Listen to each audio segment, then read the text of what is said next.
Hello, listeners. This is the Female Athlete Podcast, Hear Her Sports, and I'm your host, Elizabeth Emery. I am so thrilled that you are here for another episode of Motivation from a Female Athlete. If you want to follow along with the podcast via email, sign up for the newsletter at hearhersports.com. And please tell your friends about any of the episodes you particularly like. Word of mouth has always done an excellent job of increasing listenership. For today's show, we have Olympic fencer Dagmara Wozniak. Dagmara is a two-time Olympian, London in 2012, and Rio in 2016, where she won a team bronze medal. And now, after recent surgery, she is very actively training and competing to make the Tokyo 2020 Olympic team. Dagmara is also a 2018 Pan Am Championship gold medalist, a 2015 Pan Am Games gold medalist, and Dagmara also speaks at schools about body positivity and determination. Let's get on to the show, and welcome Dagmara. Welcome, Dagmara. It's really, really terrific to have you here. Thank you. If we could, I'd like to start with your injury and surgery. Can you describe what happened?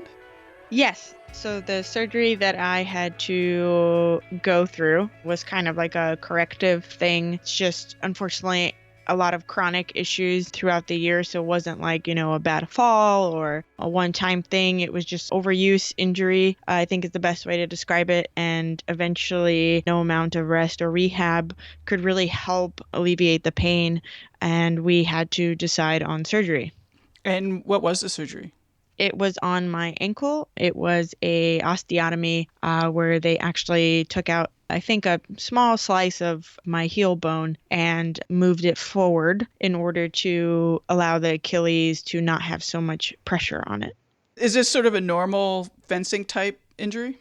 I think the Achilles definitely takes a lot of wear and tear, especially our back leg, because we're constantly in flexion. However, I think this it's probably the first fencer that might have done it. I don't think it's a common injury to have, but we do have a lot of Achilles issues as well as knee issues, but I think this is the first time someone necessarily had this.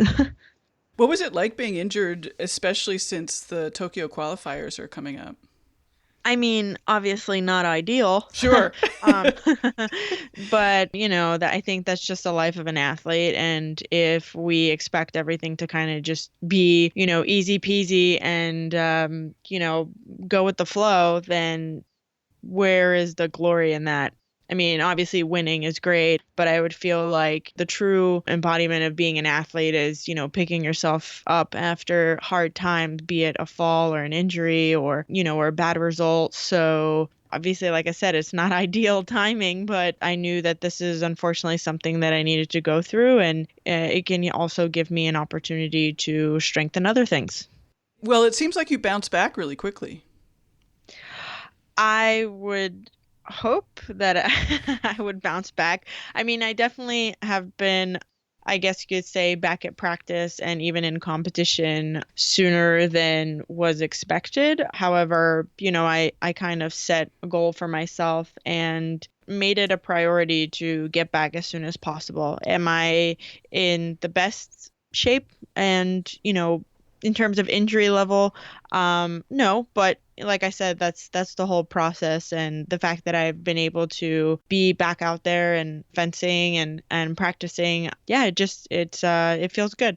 What did you notice that you lost in that time away when you were not training and you were recovering? That's actually a hard thing to say. I mean, I don't know. I wouldn't be able to say like what I've lost. I think I gained a lot more than losing. What did you gain? I think, perspective, being able to kind of look at the plan and adapt, as well as, recreate some things or improve some things, having that time to kind of really mentally gear myself up for this whole experience. Whereas, if you're in the grind every day of pushing yourself past, your max physically, mentally, and emotionally, it's kind of hard to take that time to say, okay, maybe something's not working and I need to revamp the plan, because, you need to get back to practice. You need to eat. You need to do this. You need to do that. There's a lot of obligations as an athlete. And this kind of gave me a time to reset almost, because I've never really had a truly long break. I mean, this put me out for pretty much 5-6 months. So there was a lot of self-reflection and Not too much Netflix, but yeah, so I think I gained a lot as opposed to losing. I mean, yeah, I didn't go to the competitions that the other girls were able to go to, but I'm still in a good position to, do some damage. And I think I guess that's what counts. Yeah, that's so interesting. That's interesting perspective because you're right. Athletes do spend so much time just sort of, in the day-to-day grind. That's fascinating. So what were you doing during those 5 and 6 months? Well, I thought I would be doing a lot of, Netflix and chill, but I think after day 2, sitting on the couch after the surgery, I'm like, I'm not going to last. And my boyfriend's telling me, this is like day 1, day 2. And I'm like, yeah, I got to do something. So going from a very, go, go, go lifestyle to literally 0 was a very difficult thing to kind of go through. Even something as simple as like going to the bathroom or cooking myself breakfast. It seemed like climbing, a huge mountain. So things like that were pretty difficult. But, there was some reading, there was some watching inspirational movies. Obviously, I got back into PT very quickly, only a week or 2 after surgery, going into the city for physical therapy and getting back into it in terms of making sure the swelling's down and my range of motion is getting better so I don't, stiffen up and cause more setback than there needs to be. Mm-hmm. And you said that during this time, you also gained a lot of perspective about possibly sort of the bigger picture plan. Did you make any changes to your training? I would say right now, all in all, I have to train differently. I still can't necessarily run.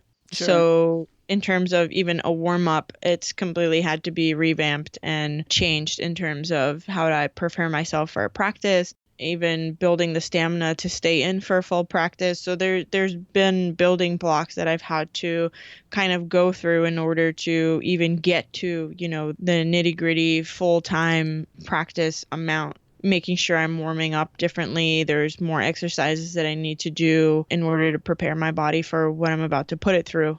Even on a nutritional level, things have been adjusted, making sure you're getting the proper vitamins. Sleep has definitely been the most trouble because of the pain. Unfortunately, there was a lot of disruption in my sleep cycle, but getting that back to a very regular, I guess you could say, pace, been very difficult, but finally have been able to lock that down. That's great. That's great. How did you stay positive and focused during all this time? Because I know it's so easy to, I don't know, wallow in self-pity.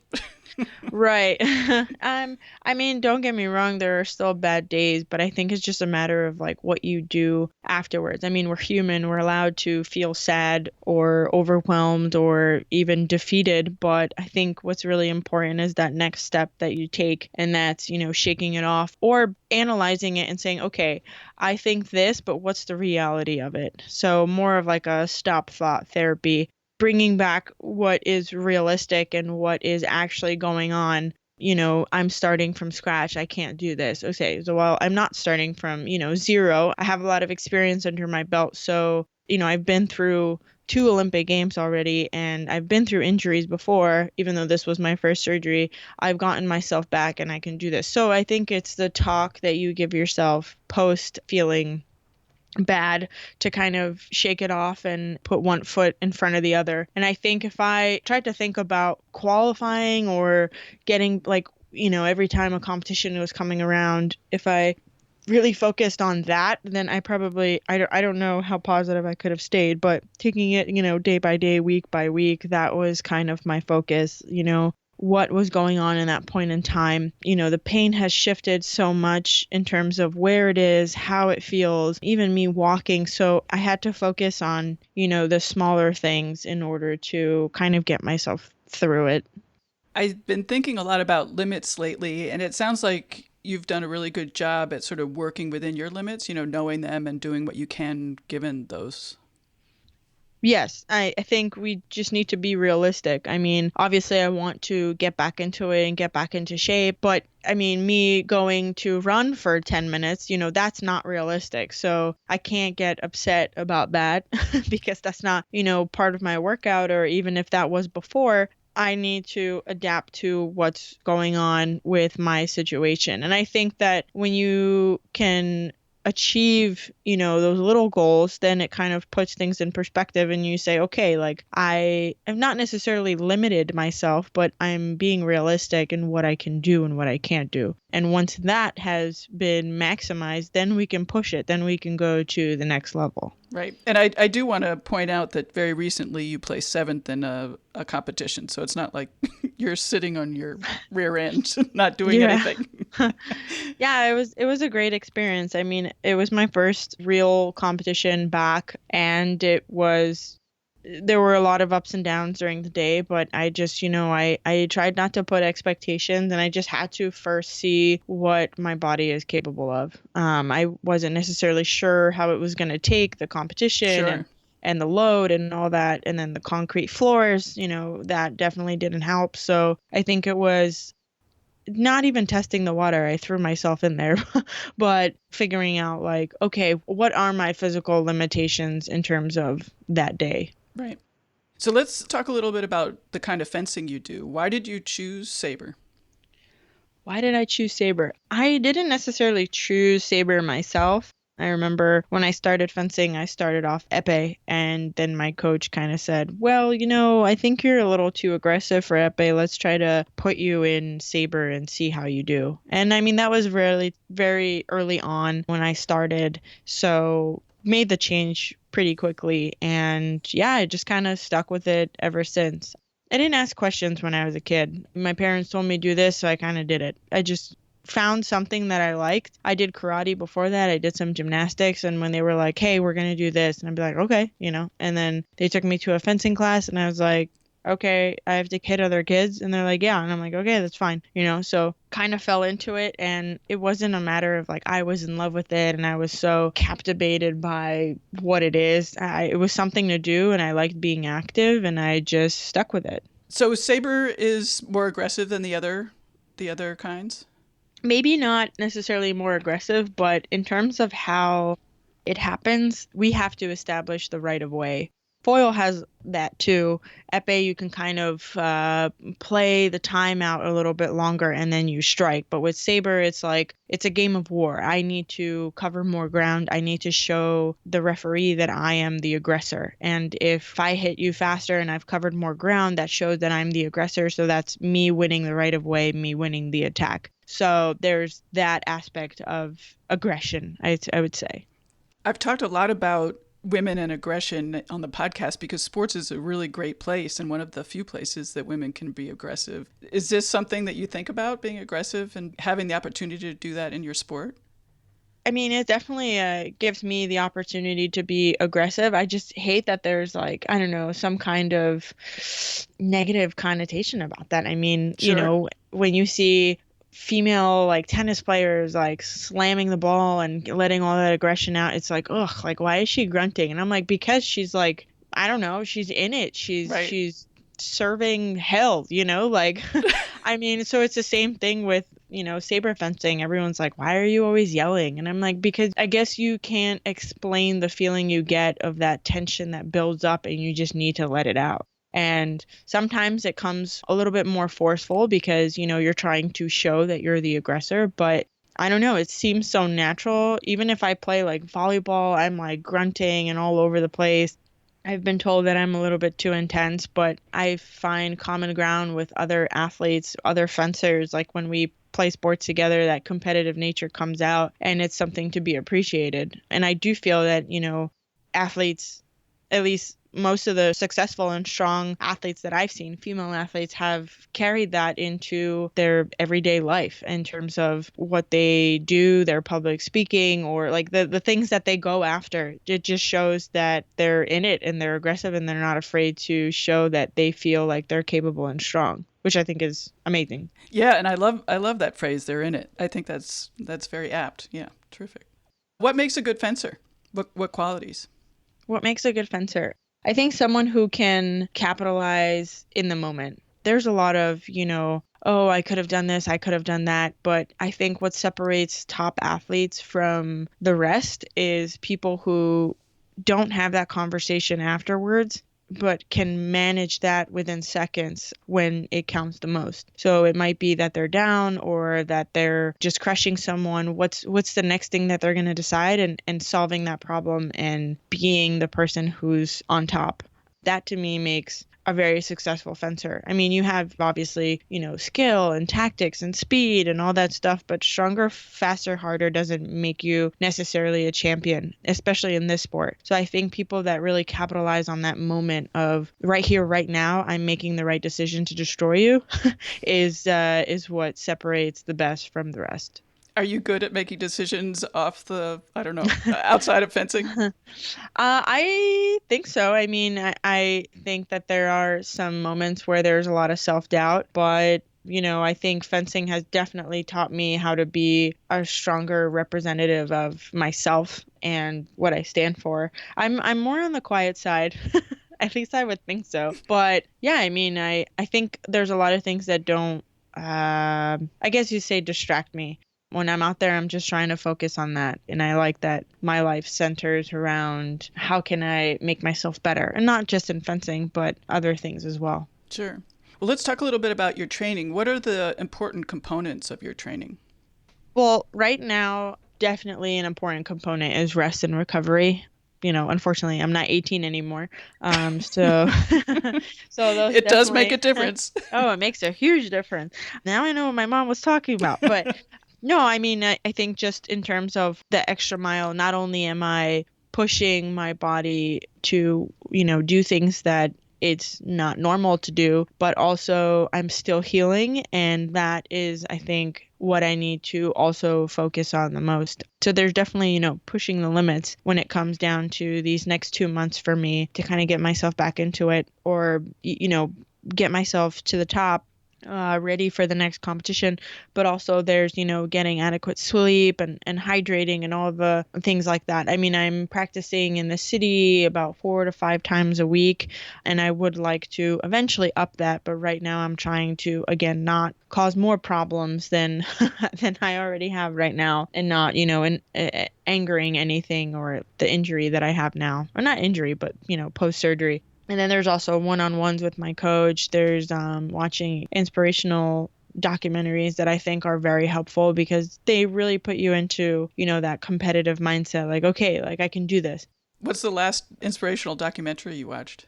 Ooh, Lindsey Vonn. It is amazing. Oh, really? Okay. Yes, I watched it and I want to watch it again. I watched it while I was in North Carolina for the, Salt Lake City. When we were there for a World Cup. I had to pull out because last second really started feeling a lot of pain and I just didn't trust the ankle to hold up, but watched it about 1 or 2 times there and I constantly think about it. I think that it is a very powerful story what Lindsey Vonn went through and I can kind of relate. I mean, I'm not on the top like she is, but in terms of, how athletes want to finish their career, be it if I finish this year or in the next 4 years, is pretty much the last leg. So I think it's very powerful and I'm just thankful that she was able to kind of open her heart. That's great. I'll put that link in the show notes. What about strength training or anything like that? Are you doing that?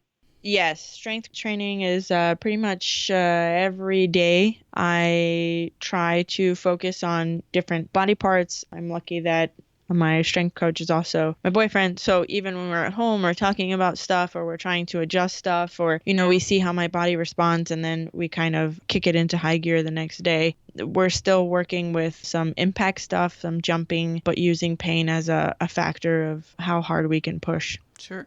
You mentioned, or you talked a lot about recovery. And when I was getting ready for this interview, I saw that you are using, I think, the Whoop monitor. And yeah. And I had never heard of that. So can you talk about that? I don't want to do a product endorsement, but I'm just completely fascinated.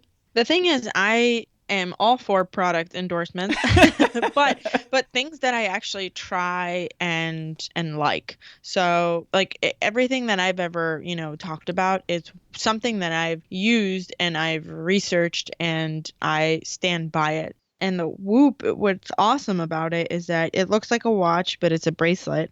And it tracks your resting heart rate. Also, while you're sleeping, it tracks how much you sleep. You have like a couple questions when you wake up, you answer them on your phone with the app profile. And, you kind of say like, do you feel energized when you wake up? Do you feel rested? Do you feel tired? Do you feel sore? Do you feel slightly sore? And then it asked, did you have some drinks before bed? Did you have caffeinated drinks? Did you work on a screen? Did you read? Did you share a bed? And then it kind of, I don't know necessarily how accurate, but I've been using it as almost like a guideline.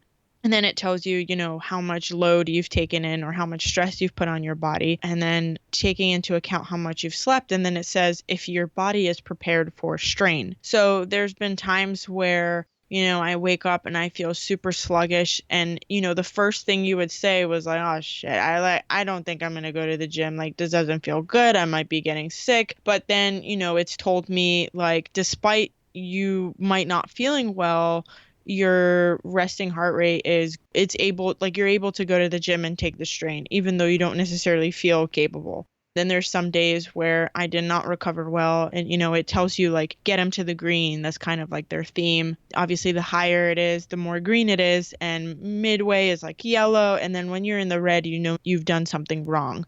So even having like a glass of wine or something like that to kind of unwind, that's impacting your recovery. And, yes, they say like antioxidants and stuff like that. But I think this just kind of rules out stuff.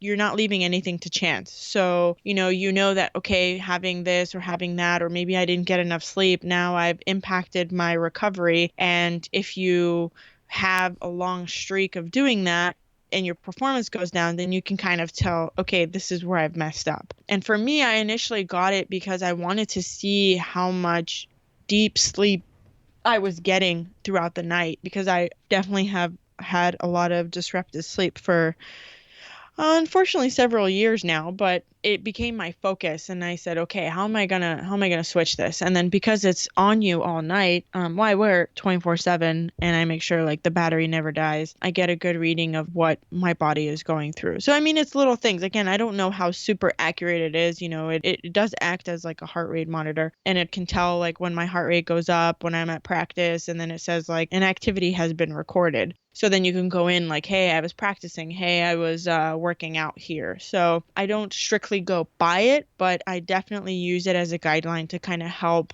what my recovery and my training looks like. Do you use also a heart rate monitor? I don't use a heart rate monitor. I wanted to, but then once I got this, I was like, even if this is not 100% accurate, it's just a good guideline to go by. So it's consistent with what it shows. So, I just decided to use that. Right. Does it feel a little Big Brother-ish? Not at all. I'm not, people are always watching. Let's just be real. Yeah, that's true. We don't need to get political, but, it's like, I think that there's a lot of upside to what technology can do. I think the fact that, it's recording. So be it if you're recording into a daily journal, on your computer or in your notebook, like when you see the facts or when you see the progress in black and white, then it can kind of give you a better idea of how can you make changes. So if I'm going to practice and I feel sluggish all the time and I see that I'm not getting, not even 5 hours of sleep a night, it's like, oh, well, that's a huge thing that I can obviously change and probably get some kind of result. But if you're not aware of what's going on, then like, how can you make any kind of adaptations or any kind of, changes to what you're doing? Right. I also like that it aggregates things like the lack of sleep and the drinking wine and whatever else is a strain. Right. And I mean, you might say, oh, well, I've been drinking a glass of wine for, 3 years now. And it's like, well, maybe that's been something that is a small factor, but, it's like that extra spoonful of sugar that you can take out of your diet. It's the other aspect of being an athlete. Right. Do you do mental training? I try to. I'm not 100% as consistent as I would like to be, but there is 2 apps that I use. Well, one of them is like recordings from a sports psychologist, I guess you could say, and I've listened to his stuff like right before practice. And, visualization definitely helps. I feel like when I listen to music, I visualize like a movie montage of my life. It's the soundtrack to what is Dagmara Wozniak. And sometimes, I imagine myself like at a competition or a workout, and I can see myself like moving the way that I want to. And then there's also, meditation, been doing some positive affirmations at night. So things like that. I mean, and then just, day-to-day life, trying to be more positive and kind of take it day by day. Right. Fencing is such an individual sport. How do you maintain your perspective and your mental stamina and sort of just stay focused on your goals? How does someone work for, JP Morgan and, bring in their checks that they do better than everybody else? I mean, it is what it is. I mean, that's, I guess, a really general way of saying it, but just like how anybody goes in to kind of, represent yourself and trying to get accomplishments based off of that, it's the same thing. I mean, it's interesting because fencing, one day we're fencing individual and then the next day we're fencing a team event. So, one day you're my enemy, the next day you're my colleague or my partner, my supporter. So I think that it's definitely a challenge to wear those two hats, especially when it's literally a day apart. Right. But I mean, all in all, I think that this is what I do. This is what I love to do. And I know it's an individual sport, but at the same time, I know that my success is my own, and whatever is not working, I have the power to change that myself. Oh, nice. Nice. What are your next steps to make the Tokyo Olympic team? My next steps are to continue training, getting back into better movement patterns as well as, better shape, and continuing the things that I've done that have helped me heal and really prepare for this, 2 competitions that I've been to now. And and just kind of stay in it, stay motivated, and stay hungry. Are there qualifying events? Yes, so we've already done about 2 qualifying events. I was not a part of those. The NAC, where I had placed 7th, was a qualifying national competition. Then we just had a qualifier in Montreal. Unfortunately, that didn't go very well for me. Now we have about a little less than 2 months of a break, and then we will be traveling to Athens, Greece, and then a training camp in Paris, competition in Belgium, and then the last one in Korea. So there's 3 competitions left to attempt to qualify. So these next 2 months are going to be really important for you. Very, for various reasons, and I'm ready for it. Cool. What do you get from competing? Why do you like it? I assume you like it. I do. What do I get from competing? I think it's the whole, you work towards something, and it's almost like putting together an art project and then bringing it to the gallery where people can kind of not be amazed at your beauty, but, just kind of see like the technique and work that's been put in. So it's the same thing. Like, you work really hard, and when it goes well, you're showing people what you've been working so hard for. Like sometimes people say, oh, this person is really moving well this time. I can bet you 99% of the time it's because they probably put a lot of emphasis on that at home at practice. So I think it's that, all in all, putting all that work and effort and blood, sweat, and tears into your final project piece. And, there's the fencing that you have over your career, there's the fencing that you have at the Olympics, and then there's like the smaller World Cup appearances that you do and in the competition that you can show, what you've been doing or what you've been working on. I get a kick out of that. Obviously winning definitely feels good, but winning well feels good. I don't want to win because everyone else is subpar or not feeling well or everybody has the flu. I want to be the winner because I've outsmarted you and I was the better person that day. Right. I love that. Winning well. That's awesome. Cool. Do you think about what comes after 2020? I do. I mean, it's kind of hard not to. Like I said, I feel like I'm in, the last leg of my career, either if it's this last year or if it's another 4 years. I mean, I love being an athlete, and if I can, milk that for as long as my body allows it, then I would love to do that, because not many people have this opportunity, and not many people even have the opportunity to compete at the level that I've competed at. So the fact that I've been able to keep myself up here is so definitely something that I have to be thankful for. But I have been, dabbling in public speaking and talking to, younger generations. And I feel like there's a lot that I can contribute, not only in the sport of fencing, but also, generally to other sports as well. Yeah. So, I mean, I think I have some career opportunities, but I would not like to disclose them yet. It's a work in progress, but Right. Do you feel old? no, I don't think I feel old. I Okay. feel like I still haven't done everything that I want to do, even in fencing, even in life. Like I'm very hungry to keep moving forward, and I think I'll be nervous when that day comes where I'll finally say, like, okay, hand me the cane. I'm not doing this anymore. I hope there's something in between the Olympics and the cane. I hope so too. You talked about visiting schools. What has that been like?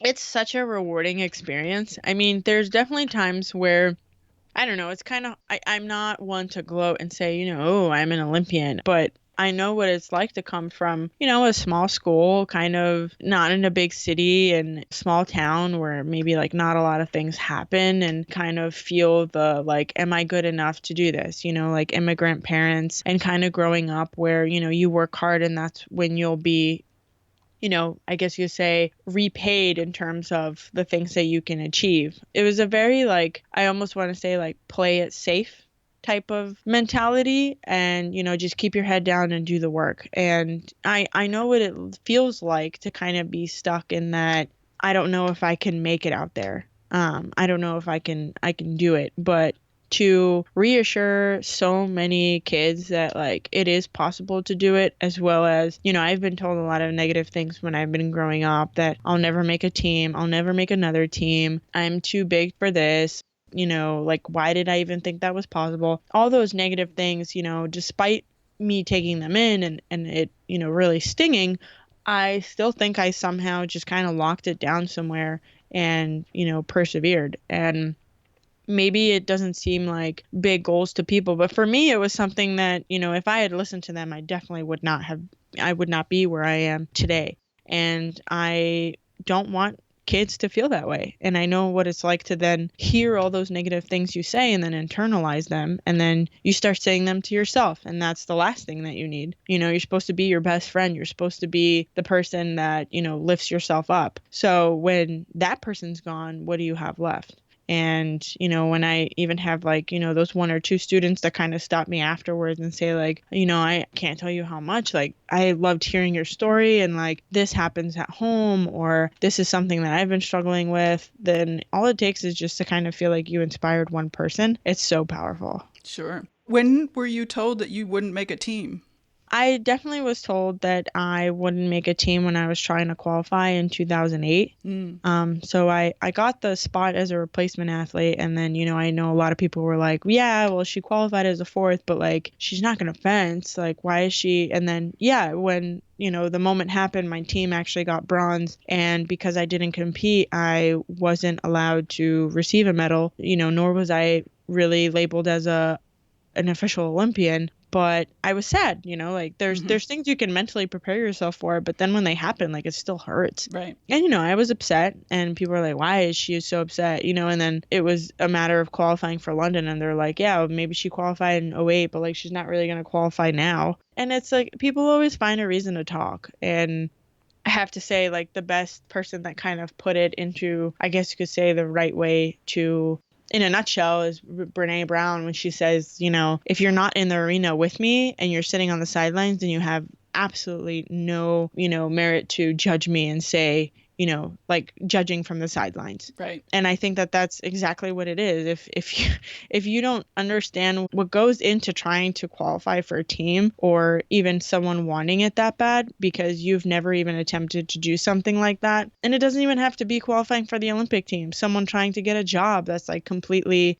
seems out of reach. But those people that sit there like, oh, she's never going to get that. Why did she think she was going to get this? Oh, she wanted to get this job. That's not going to happen for her. And it's, people who have played it safe in their life are probably the first to say, someone can't or won't.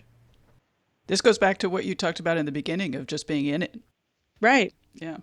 and that's all you got to do. And you got to support the people that are trying to do something. At one point, everything great that has come out in life, in medicine, in technology, in sports is started off with people saying it's not possible and it's never going to happen. And then lo and behold, the critics are wrong.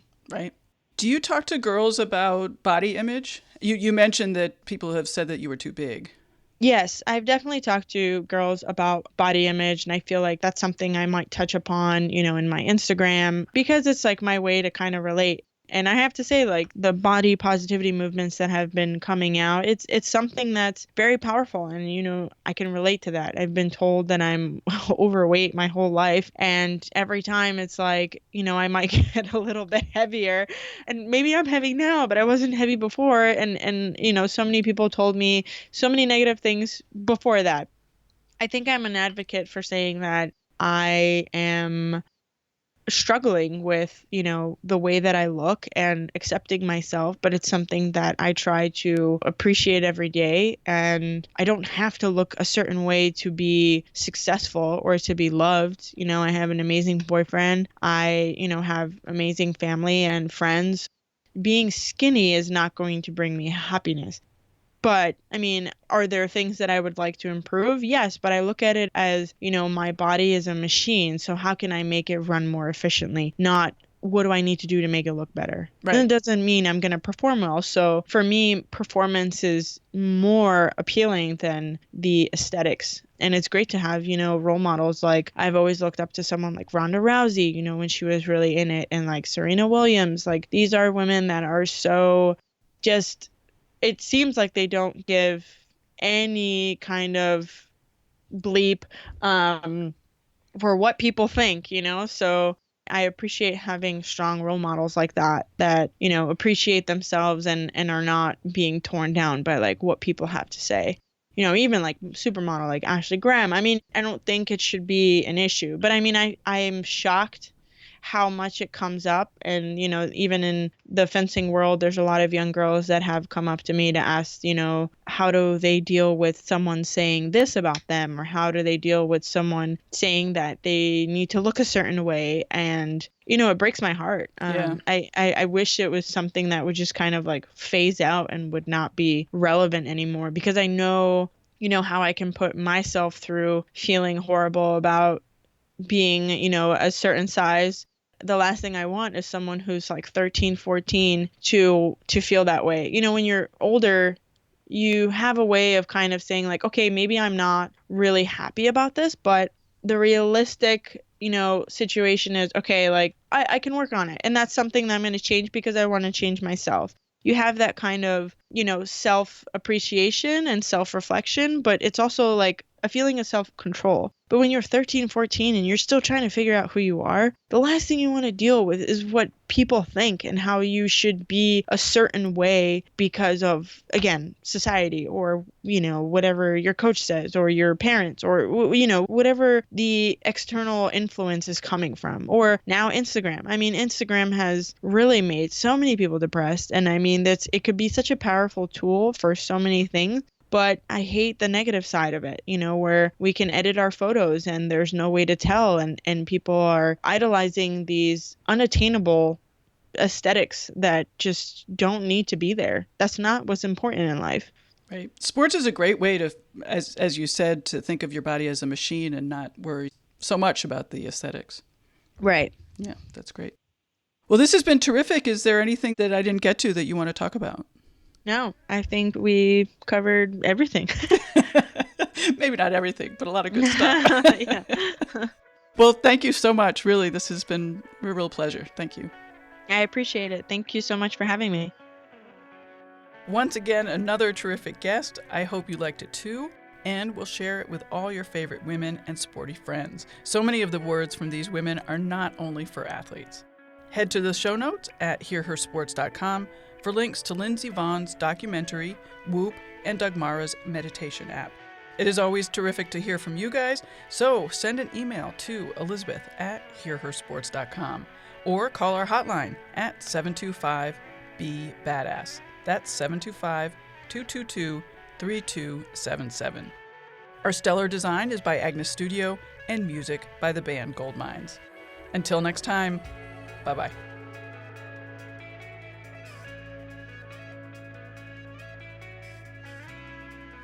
Woohoo!